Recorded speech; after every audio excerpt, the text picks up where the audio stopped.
بلی کا جھوٹا دودھ پی لینے سے آدمی 80 سال تک بوڑھا نہیں ہوتا ہے۔ ہاتھوں پر پسینہ آنا بہت جلد لکوا ہونے کی بڑی علامت ہے۔ ماتھے پر زیادہ پسینہ آنا عقل مند ہونے کی ایک بڑی علامت ہے۔ گردن پر زیادہ پسینہ آنا لمبی عمر ہونے کی بڑی علامت ہے۔ منہ میں زیادہ تھوک کا بار بار آ جانا دولت مند ہونے کی بڑی علامت ہے۔ سر میں زیادہ جوؤں کا ہونا ذہین بندے کی بڑی علامت ہوتا ہے۔ کالے سیاہ رنگ والے مردوں میں سفید مردوں سے زیادہ قوت ہوتی ہے۔ ایک بار چھینک کا آنا جلد بدخبری ملنے کی ایک بڑی علامت ہوتا ہے۔ باریک آواز والے مردوں میں عام مردوں سے قوت کم ہوتی ہے۔ جن مردوں کے بال جلدی گرتے ہیں ایسے لوگ رئیس جلدی بنتے ہیں۔ عورت کا ماتھے کا سائز بڑا ہونا جڑواں بچے دینے والی کی بڑی نشانی ہوتی ہے۔ عورت کی آنکھوں کا بڑا ہونا عورت کے کم عقل ہونے کی علامت ہوتا ہے۔ عورت کے ہونٹوں کا موٹا ہونا عقل کے موٹے ہونے کی نشانی ہے۔ ہاتھوں کے ناخن چبانے سے دل کی نالیاں سکڑنا شروع ہو جاتی ہیں۔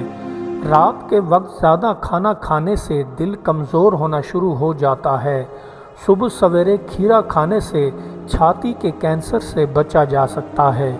دوپہر کے وقت کچے ٹماٹر کھانے سے زندگی بھر گردے صحت مند رہتے ہیں۔ دہی میں شکر ڈال کر کھانے سے شوگر کا ہمیشہ کے لیے خاتمہ ہو جاتا ہے۔ رات کو سونے سے پہلے نیم گرم پانی پی لینے سے پٹھے مضبوط رہتے ہیں۔ عاقل وہ ہے جو کسی چیز سے ڈرے اور اس میں مبتلا ہونے سے پہلے ہی اس کا اہتمام اور بندوبست کر رکھے۔ بساط سے بڑھ کر حصول دنیا ذلت و خواری کا نشان ہے۔ خالق حقیقی سے انس و وحشت مخلوق ہے۔ ہر ایک آدمی کی رائے اس کے تجربے کے مطابق ہوا کرتی ہے اور ہر ایک شخص کو روزی اس کی نیت کے مطابق ملا کرتی ہے۔ خدا ہمیں بہت کم غم دیتا ہے جبکہ ہم اپنے لیے بہت سے غم بذات خود جمع کر لیتے ہیں۔ جس کے ہاں خیالات کی رعنائی ہو اس کے ہاں جذبات کا ہیجان و طغیان کم ہوتا ہے۔ اہل ظاہر کے لیے جو مقام مقام صبر ہے اہل باطن کے لیے وہی مقام مقام شکر ہے۔ جن کو پاؤں پر گدگدی نہیں ہوتی تو سمجھ جائیے کہ ایسے بندے پر اخلاص، وفادار اور قابل بھروسہ ہوتے ہیں۔ اللہ تعالیٰ کے دین و اسلام کی مدد کرو تاکہ باری تعالیٰ تمہاری نصرت و عون فرمائے۔ جب تک مستحقین کی ضرورتیں پوری نہ کی جائیں شریعت کے تقاضوں کی تکمیل نہیں ہو سکتی۔ نیک لوگوں کی اصلاح اور نصیحت کے احترام سے اور برے لوگوں کی اصلاح تادیب سے ہوا کرتی ہے۔ کبھی کبھی حالات کے سائے غموں کی دھوپ کو اور بھی بڑھا دیتے ہیں اور سینے میں اونگتا ہوا درد کو اور ہرا بھرا کر دیتے ہیں۔ بدن کے لیے ہمیں حکیم کی ضرورت ہوتی ہے اور دماغ کے لیے ایک اچھے استاد کی۔ خوبصورت اور کامل لفظوں کو ذہن میں رکھنا ایک عمدہ ترین عمل ہے جو زندگی میں بہت کام آتا ہے۔ اعلیٰ اور بہترین انسان گرے ہوئے بندوں کے سامنے جھک جاتا ہے اور انہیں کھڑا کر کے خود کھڑا ہوتا ہے۔ ہماری پشت پر ایسے ایسے جوان مرد صاحب ہمت، دلیر اور جانباز شخص موجود ہیں جو موت کو غنیمت اور زندگی کو ہیچ سمجھتے ہیں۔ اگر کوئی دنیا میں جنت کا منظر دیکھنا چاہتا ہے تو گھر سے کچھ دن دور رہ کر دوبارہ گھر آئے تو گھر جنت کا منظر پیش کرے گا۔ ہر ایک خطا اسی کی خطا ہوگی، کوئی دوسرا ذمہ دار نہ ہوگا۔ راست باز اور کامل آدمی ہنسی کا نشانہ ہوتا ہے۔ میں نے سورج کی روشنی کے نور اور چاند کی روشنی سے روشنی طلب کی مگر مجھے اپنے دل کے نور سے زیادہ نہ مل سکی۔ اگر زندگی کے آداب فضول ہیں تو شبنم کے قطرے بھی فضول اور بیکار ہیں جو ہر کسی کو دلکشی اور حسن دیتے ہیں۔ بولنے میں ایسی تاثیر پیدا کرو کہ دلوں میں اترتے چلے جائیں، نہیں تو اپنی زبان بند رکھو اور اسی میں تمہاری بھلائی ہے۔ جو انسان حق جتاتا ہے کہ اس کا حق ثابت ہو جائے گا تو یہ اس کی بہت بڑی غلط فہمی ہے اور ذلیل ہونا اس کا مقدر ہے۔ اس کے لیے بشارت ہے جس نے آخرت کو یاد رکھا، حساب کے لیے عمل کیا، گزارے کی روزی پر قناعت کی اور اللہ تعالی سے راضی رہا۔ جھوٹ اور فریب سے جو فائدہ یا آرام ملتا ہے وہ جلد ہو چکتا ہے، مگر اس کا نقصان ہمیشہ اٹھانا پڑتا ہے۔ جو اپنے عاجز و خوار سمجھ کر سلوک کرتا ہے خدا اسے رفیق القدر بناتا ہے، اور جو اپنے کو معزز جانتا ہے خدا اسے ذلیل کرتا ہے۔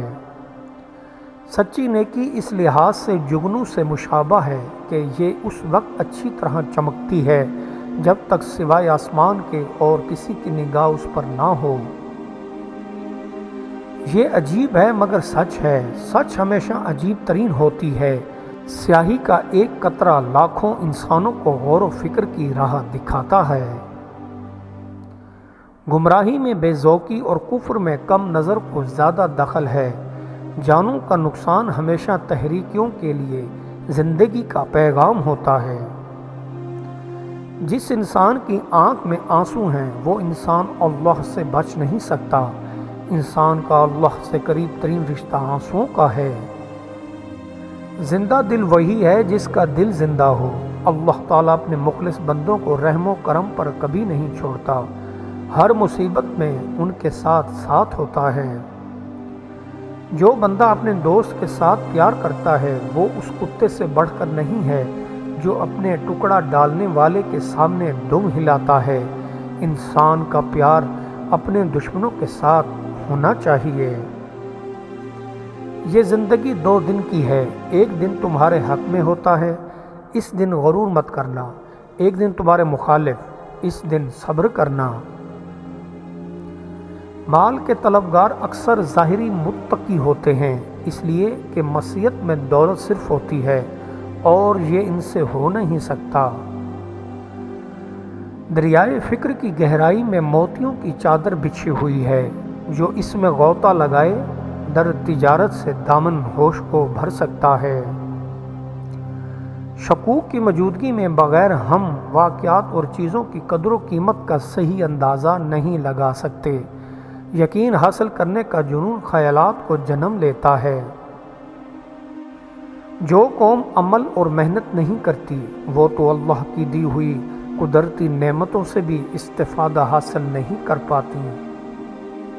دولت کی کمی ہو گئی ہے تو بیوی کے گلے میں کچا آڑو لٹکاؤ، جلد دولت مند سے مالا مال ہو جاؤ گے۔ جب تم کسی مقام سے کوچ کرو تو چلنے میں ساتھیوں پر سختی نہ کرو، اپنی قوم اور اپنے ساتھیوں کو سخت سزائیں دینے گریز نہ کرو۔ جو حرام کی کمائی ہوئی چیزوں سے لطف اندوز ہوتا ہے ان چیزوں کی لذت تو ختم ہو جاتی ہے لیکن ان کا گناہ باقی رہتا ہے۔ ایسی بات پر مسلسل بحث و مباحثہ کرنا جس میں کوئی نفع نہ ہو تو یہ ایک ہلاکت کا باعث ہے اور گمراہی کی طرف لے جانے والا ہے۔ جو بندہ عقل مندوں سے مشورہ کرتا ہے وہ کبھی دھوکہ نہیں کھاتا ہے اور نہ کبھی خسارہ پاتا ہے، کامیابی اس کے مقدر میں ہوتی ہے۔ جتنے زیادہ اختیارات ہوں گے ان کا غلط استعمال بھی زیادہ ہوگا۔ اتحاد سے چھوٹا ملک بھی ترقی کر جاتا ہے۔ کمزور انسان کی دلیل بولتی ہے اور طاقتور کا ہاتھ بولتا ہے۔ بے وقوف سے جھگڑا کرنے سے بہتر ہے تم عاقل بندے کی پناہ لو۔ خبردار، نیکی والے کام کبھی کسی کو دکھانے کے لیے مت کرو ورنہ ثواب سے ہاتھ دھو بیٹھو گے اور اللہ کی خوشنودی حاصل نہ کر پاؤ گے۔ ہر ایک انسان میں ایک ایسا فطری ملکہ پوشیدہ ہے جس کے ذریعے وہ نتائج معلوم کیے بغیر فقط نظر سے خیر و شر معلوم کر سکتا ہے۔